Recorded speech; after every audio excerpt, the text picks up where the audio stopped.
KMU8's Rachel Behrndt is live at the Capitol with the details. Rachel, what have you learned? Jordan, behind me there was just a line of Missouri Park Ranger police cars lined up next to where lawmakers enter the Capitol. Today I spoke with a representative from the Missouri Department of Public Safety who told me they were here today assisting Capitol Police. KMU8's Rachel Behrndt spoke to two experts and addressed student concerns as they head back to school. So Rachel, what did those experts have to tell you? Emily, the two experts I talked to said that hybrid learning can be really difficult for some students. They have to manage two different styles of instruction, and it's pretty easy to get lost.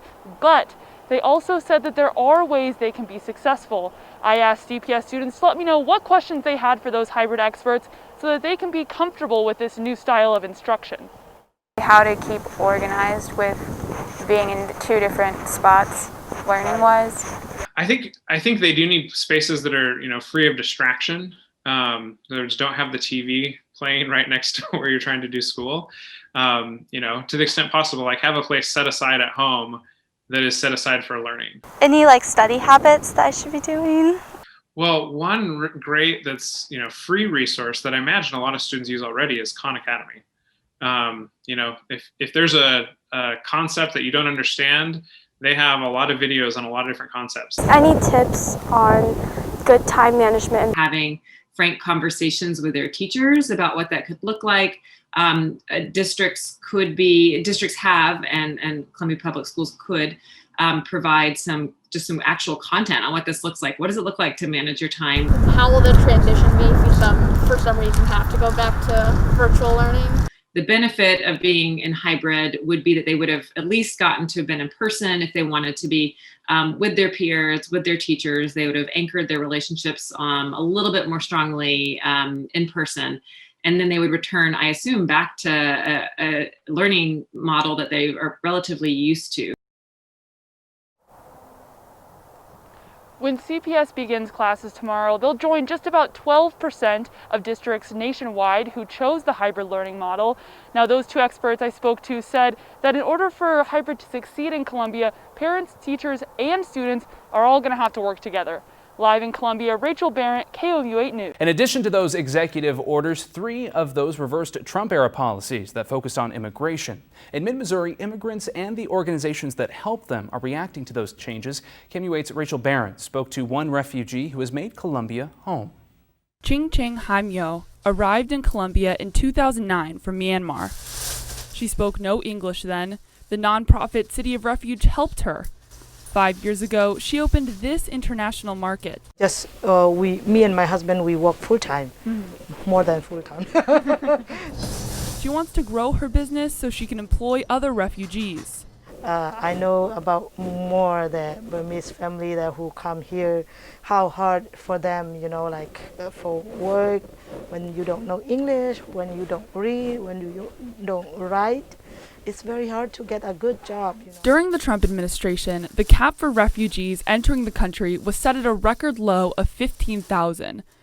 Biden promises to raise that cap to more than 125,000.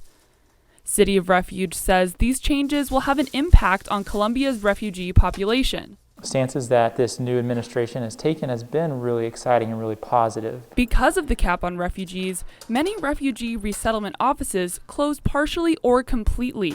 City of Refuge expects their work to pick back up and begin welcoming more families to mid-Missouri. This community has been made better because of these families, and we're really excited to see more families reunited, more people from similar countries or backgrounds who want to get involved with our community.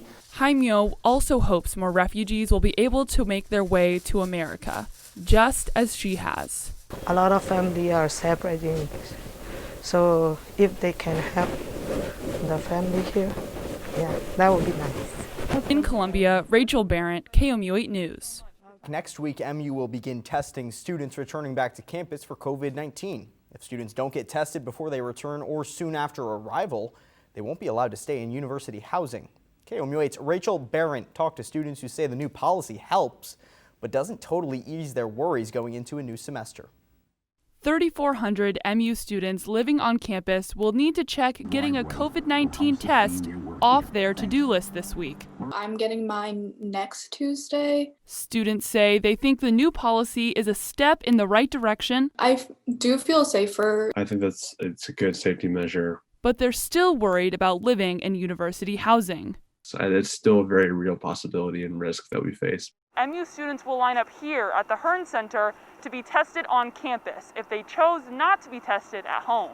Our goal is to turn these around very quickly as possible, so that we can make sure we have all the information and the student gets the information on their test as soon as possible. MU expects up to 3,000 students to be tested when they arrive to campus. In the meantime, between arrival on campus and receiving a negative test, students will not be isolated from other students unless they're showing possible COVID symptoms. The university says it expects students to continue to comply with guidelines set last semester, but will not change their policy on testing. After the initial test, MU will only test those showing COVID symptoms, a fact that is frustrating to some.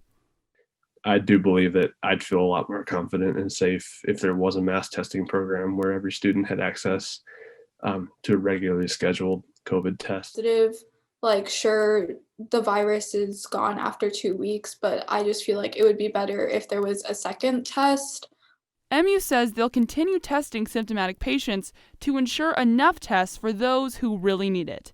In Columbia, Rachel Behrndt, KOMU 8 News. Students living off campus and those in Greek housing like a fraternity or sorority house are not required to provide a negative COVID-19 test before they return. MU expects about 6,300 students to be living on campus come spring.